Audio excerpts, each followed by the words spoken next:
How's it going, everybody? I toyed around with my network connections this morning, and actually this afternoon, and this is what I did. Okay, remember that rack of equipment that I showed you last night? It is right here. Okay, this is my rack of equipment as cabled. Actually, these three right here have been switched over one, so it's actually 1, 2, 3.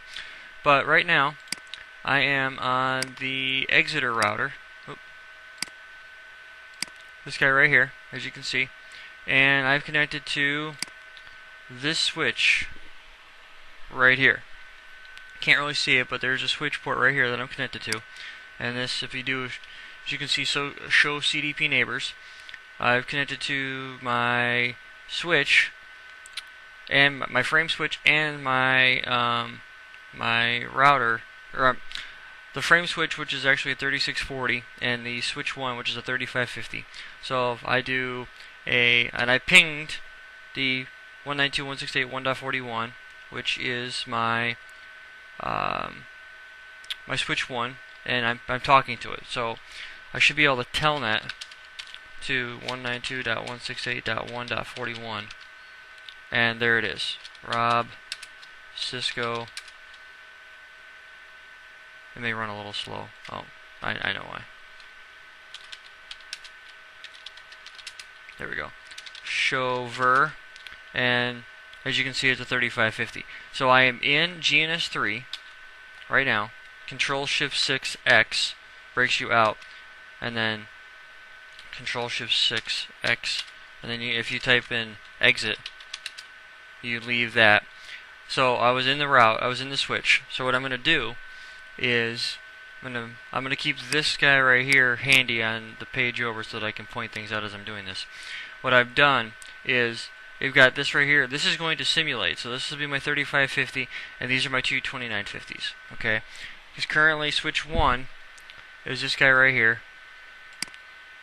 So this is switch 2, 3, 4, 5, 6. I've got this drawing is well, it's just pretty much the same. I've got this connected to this, and because this right here has a connection from here to this guy, and this guy's connected to this guy, and then this guy's connected to this guy, so they're all back to back.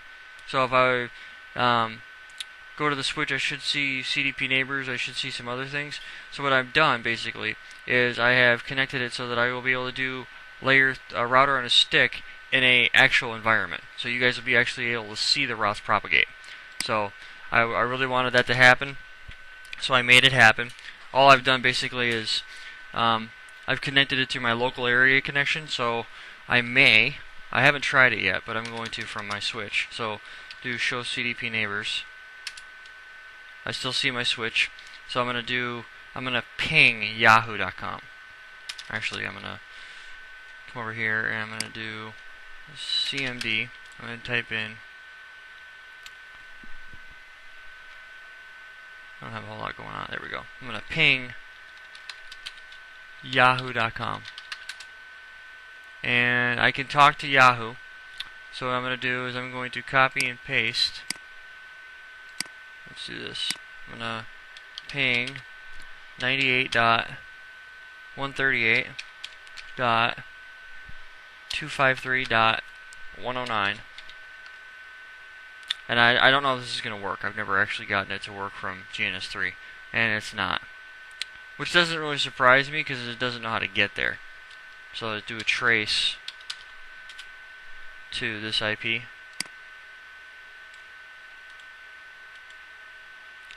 Now let's see where it dies.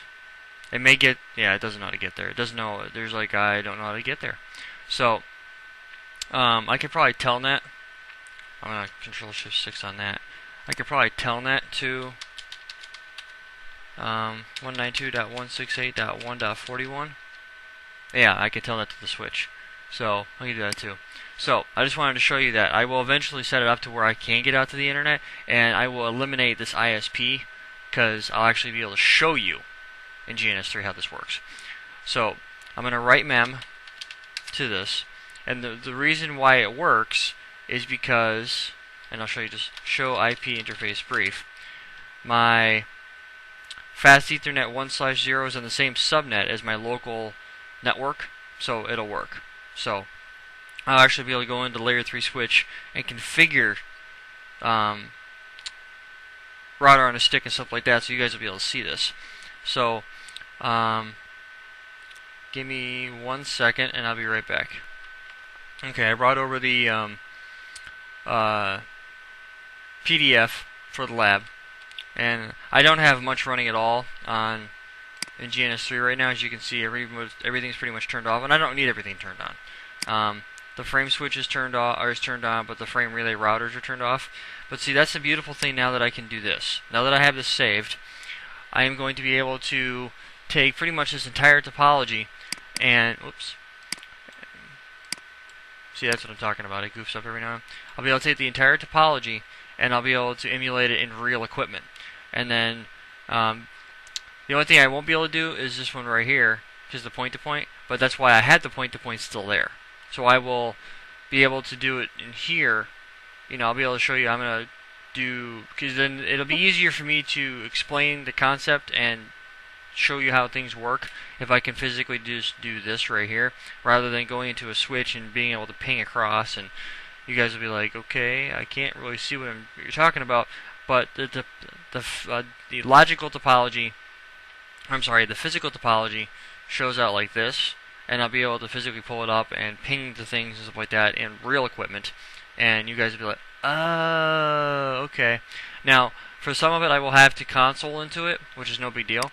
I don't use PuTTY for that stuff normally. I usually use TerraTerm, which is, I don't think I have a TerraTerm connection to it right now, which I don't, because this is what I use for my other stuff, and I use TerraTerm to connect to it. I don't actually have a console cable connected to anything, because it's just nothing's gonna happen. So, with that being said, now I see it, and let's see, is it gonna show up in ARP? Yep, it sees it now because it knows it's there. So, show CDP neighbors. Alright, it still sees the frame switch because the frame switch is still connected to the my Linksys router here that I have connected to the internet. So, I wonder if I was to configure a 0 route and point it to my... I'm just thinking here out loud. Because I work in the industry I work in, you should be able to get out to the internet. I don't have a 0 route pointing out anything, so I don't see. Do show ARP. I don't see show ARP. I don't see my Linksys router sitting here. No big deal. That's beyond. I'm trying to get too far ahead. The concept of this right now is to show you router on a stick, and so I'm going to go to where is it? There, Rob and Cisco, and then I'm going to do show VLAN. Now, if it's in Packet Tracer, that would work. Oh, it does work. As you can see, I have a number of VLANs created. 10, 20, 30, 40, 50, so on and so forth. I'm going to create VLANs for these guys, and then I will route these VLANs. Now, I'll be able to say, okay, it's going to .1Q trunk to here, and then these guys I won't turn on. I will go to the specific switch. I'll configure a loopback with that IP address, and I'll be able to ping it. So, it'll work out in that way. The loopback is just a logical network, so that's how I'll do that. So I'm going to go to global config and interface fast 1/0 dot, and I will configure router on a stick. So I'm going to configure .5.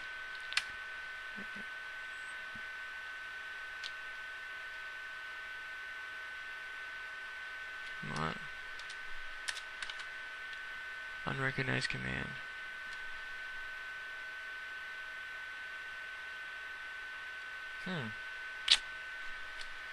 That's weird.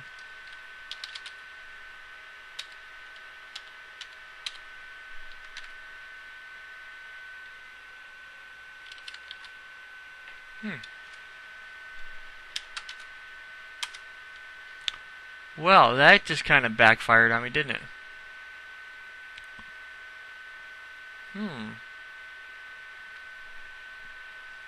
Oh, you know why?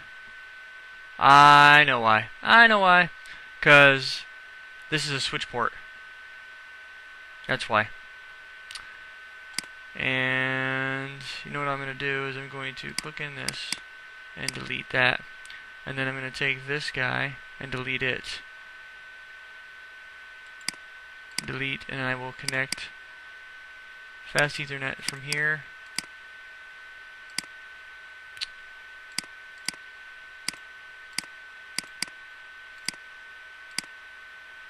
See, that's just things that kind of bug me sometimes about this. Fast Ethernet. You know what? We're going to do manual, and we're going to go fast 0/0. Oh, you know what?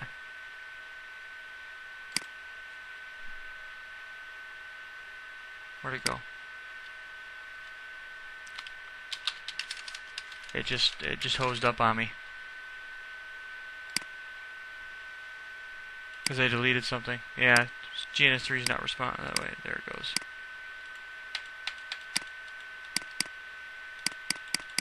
Yeah, I bet you I lost my connection to it. That's the one thing about GNS3. Let's stop it.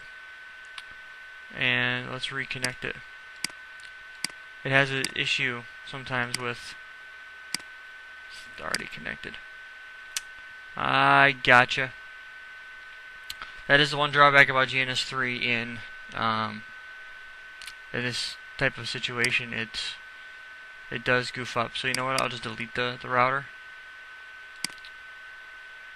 Alright, that takes care of that. Then I will add another router in. Show you guys how that works.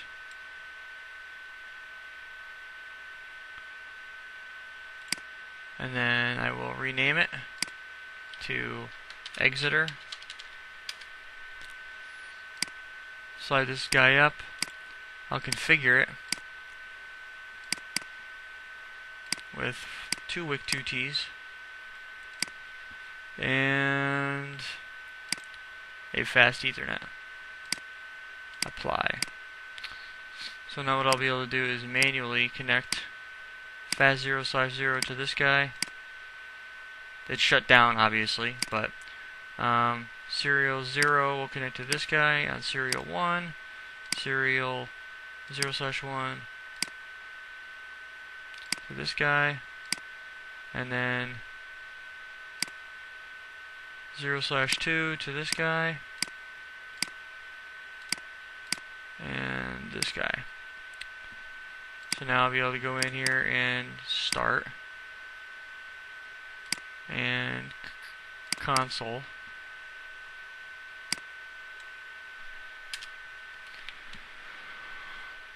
Hopefully this will work. There it goes. It's starting to boot up process now.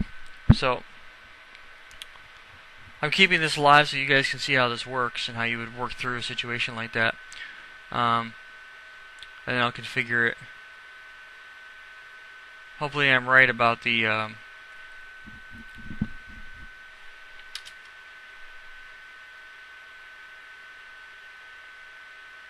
sorry for the long pause. There we go. Show CDP neighbors.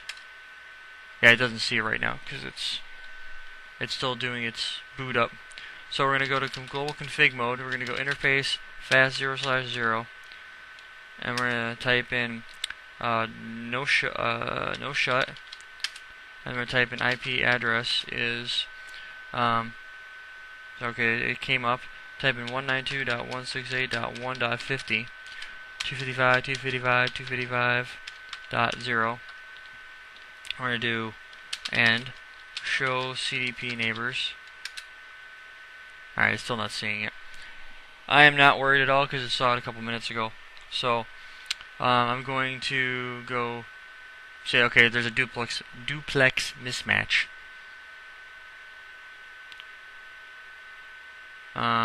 So we're going to have to go to global config and type in interface fast 0/0, type in speed speed 100, duplex full.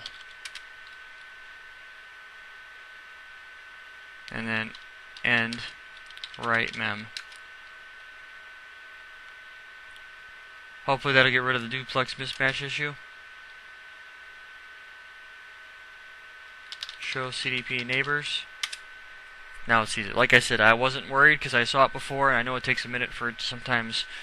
CDP is a 60-second default timer, so every 60 seconds it goes out and says it's a layer 2 function, so it goes out and it sees who's got CDP on. Every device I have has got CDP running. So what we're going to do now is we're going to go config T, we're going to do interface fast0/0 dot question mark, and that's what I was looking for. .5. Type in encapsulation .1q for VLAN 5. Do the same thing here. .6 and 6. It is absolutely imperative, and I can't stress this enough. Your VLANs will not route unless you specifically tell the router what encapsulation, what you're going to use. I mean, if you go, let's go do this for a second. Now this is a live router, so you can do ISL. In Packet Tracer, you can't. It's only .1q. But in a live router, you can do. Now this is live in the virtual sense.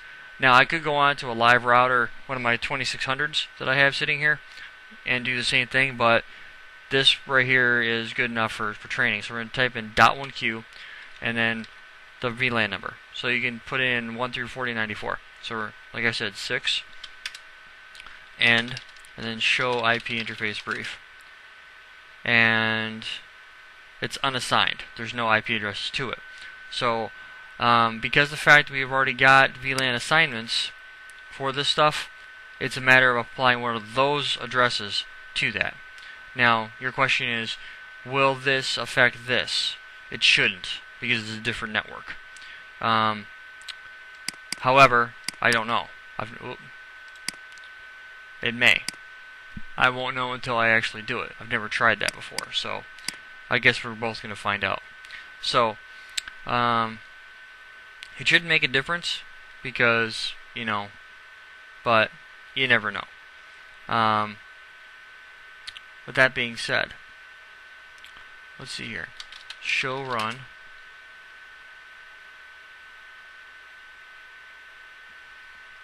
Okay. We got Ceph running. And not a whole lot else going on.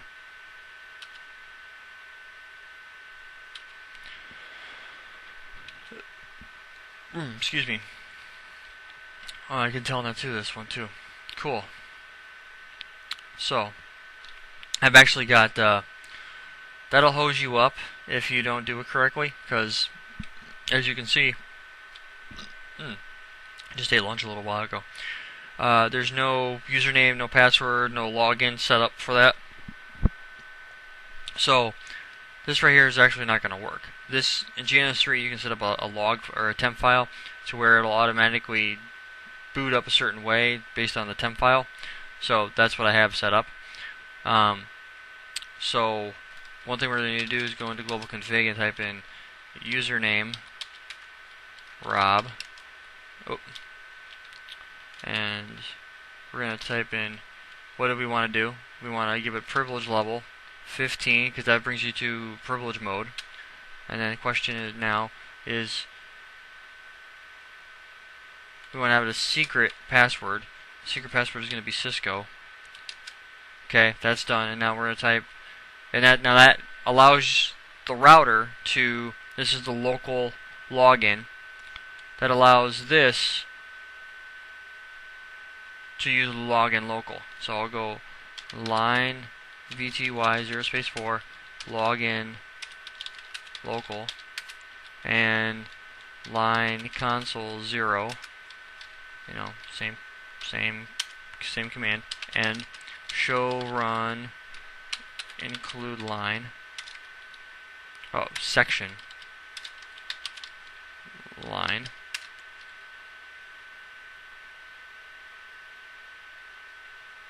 There. If you do show run include line,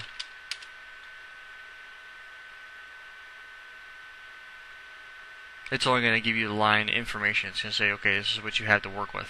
So, what we're going to do is we are going to go to global config mode under interface fast0/0.5, and we are going to, what does the requirements say? Let's see here. Oh, next page. That's our topology, as you can see. And let's see here.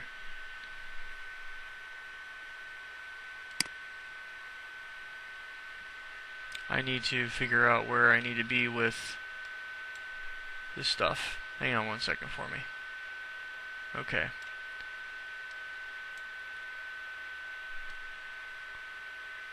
This is this.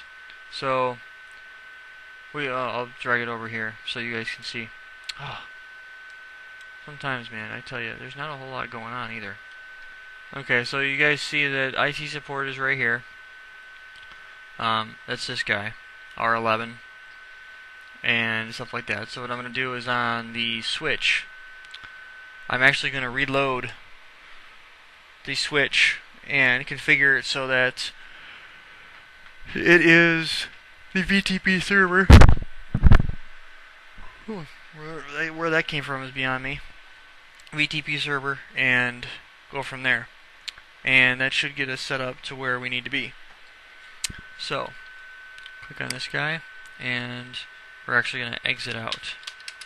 And we're going to end. And we're going to type in, if we type in 192.168.1.41, it should do it. You don't actually have to type in telnet. It's good practice too, but you don't have to. Show VTP status. Currently, this is the server. It's got 14 VLANs configured. Revision number 11. So, anything you add to a running configuration of VTP with a lower configuration version, revision, it will, and you add it to the same domain, it will replicate this information down to it. If the, I'm only running VTP version 1 though right now. I'll increase to the VTP version 2. If the revision number is higher and it's a server, this will take the new switches revision and update its VLANs. Whether that's getting rid of VLANs, adding VLANs, or somewhere in between.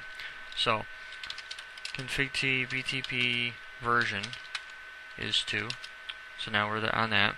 So we are going to now question: what happens if you delete all the VLANs? What happens? Well, if you have any VLANs applied to any switch ports that you replicated through VTP down to a VTP client switch, the access port will just stop working because it doesn't know what to do with it. It doesn't belong to a VLAN at that point. How do you delete the VLANs permanently? Well, they're not saved in the startup config. So if you do show start, as you can see, there's nothing in here that indicates anything about VLANs, right? And you can see that as well as I can. Yep, so there's nothing in here that indicates a VLAN information. So how do you fix that? Well, you got to do show flash. See this guy right here? VLAN.dat. That right there is going to be your VLAN database. That is where VLAN information is stored when you create a new VLAN. The only way to get rid of that is to delete. In order to get rid of the current VLAN database, you have to go in and delete that particular file and then reload your switch. That's the only way to do it. You can go into transparent mode and move the switch and then bring it in, and then it can change the configuration or change the revision number down to a lower number, so that the higher number becomes active. But I don't recommend doing that. You can. I've never done it though. The only way I've ever done it is to delete the VLAN.dat, and that's always worked. I've never had a problem with it. So that is what we're going to do. So we're going to do erase. Well, actually, we're going to erase VLAN.dat.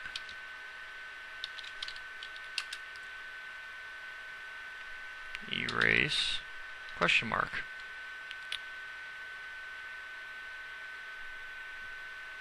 Oh, maybe it's delete.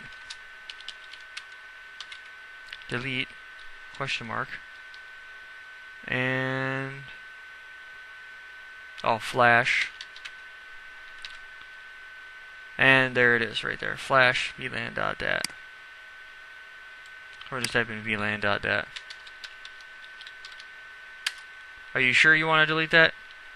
And confirm. Are you sure? Are you sure you're sure? Yes. Confirm. Show flash.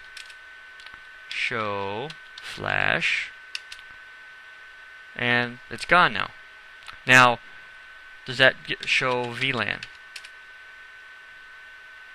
But wait a minute, they're still there. That's because you haven't reloaded the switch.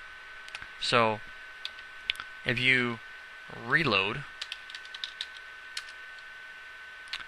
the system configuration has been modified. Save? No, because if you click yes, it will automatically undo what you just did. So proceed with reload? Yes.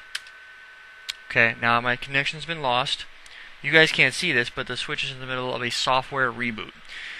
Let's say, for instance, you have a power issue at work or at home, and some things aren't coming back up, and switches get kind of goofy when you mess with their power. Well, some things are working, some things aren't. Maybe a VLAN didn't come back the way it was supposed to. How do you fix that? Well, you can do a hard boot by pulling the plug out of it, but if you can still access the VLAN, or if you can still access the switch remotely or console into it, I highly recommend doing a reload, because that's a software reboot, not a pull the plug. Because sometimes when you pull the plug and there's something goofy going on internally, you can mess things up and then cause yourself more troubleshooting issues down the road. So anytime you can do a reload and fix it that way, because anything that's saved in NVRAM for your startup config, that's going to come back and fix whatever it is that you just did. So you can go ahead and reload the router or the switch, and that'll bring it back to its original configuration if you haven't written it to memory. Now, in the case of a VLAN information that I just deleted, I deleted that so that, one, it'll give me the opportunity to come into a fresh configuration, and I'm going to be doing that quite a bit in the next several months, because one, I've got the CCNA exam on April 2nd, and I plan on doing this as kind of like, I know for a fact this is how you do stuff. That's going to be the way you do it in the real world. So the switch is still in the process. Well, it's almost done booting now. It's going through its post. So once that's done and it's situated, then the next thing to do is, okay, it should be up now. Oh no, I take that back. It's still booting. So it's almost there. So as soon as it's done booting, I will log back into it. So as soon as you delete something and then you go to reload, it's going to be like, hey, something's changed, you want to save it. Because if you save it, it's going to bring that stuff back. It's still there, it just hasn't gotten rid of it completely. So as soon as it's done rebooting, and I wanted to wait so you guys can see how long this takes. That's why I'm talking and kind of giving you the lowdown as to how it goes.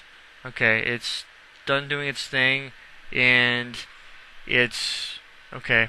It should be good now. but I won't know. Yep, there it goes. Rob, Cisco, switch 1, show flash. And my VLAN.dat is there, so show VLAN. Am I full of it? Nope. It's different this time. All those VLANs are gone now. So now what we can do is, now that I've got a fresh, a good configuration, I'm going to do show CDP neighbors. Now I see all my other switches. I see switch, and the reason you see multiple copies is because there's multiple ports connected to it. Exeter.lab is the router. It's a 3725, which is this router over here. So the reason this guy sees it is because it's this, and this guy is also connected to the 3640 via the Ethernet cable, because it's connected. It sees it both ways. So anything that you got connected to it, it'll see it. So now I should be able to ping 192.168.1.42.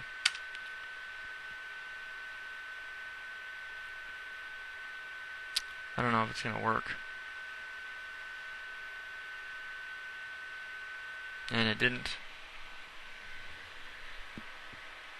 You know, let me console into it real quick while I've got you guys live here. That's the nice thing about having console cables, is you can directly connect into it. And should I grab the right switch? And where'd it go? Oh, there it is. 2950s and 3550s, the console ports are somewhat offset, so you'd have to actually look at it sometimes to see where it sits. And okay, now I'm consoled into the back of switch 3, and I'm going to bring up TerraTerm. There it is. Enable. Oh, switch 2. I'm sorry. Whoopsie. Control-Shift-6X to break out of that. Oh, that's going to probably hang. Oh, no, it didn't. So, show IP interface brief. You know, I may not have show run.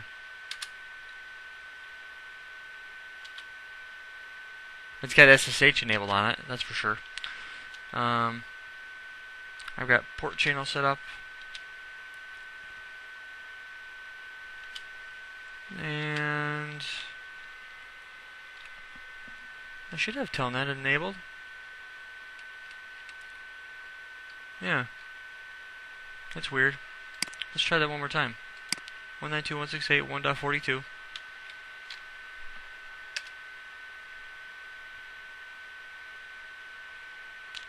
Password Cisco, login synchronous,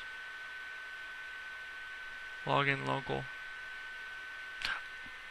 Oh, no, that's weird.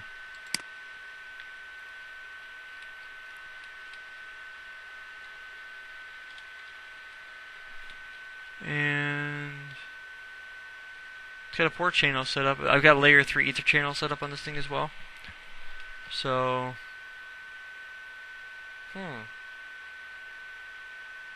I've got SSH enabled too, but I don't have it turned off. So, that's weird. Show VLAN. Okay, it's got different VLANs. You know what? I bet you show VTP status. Yep, see, different domain name. Different domain than this guy. Show VTP status. Because actually there's nothing configured right now. So I've got some locally configured stuff.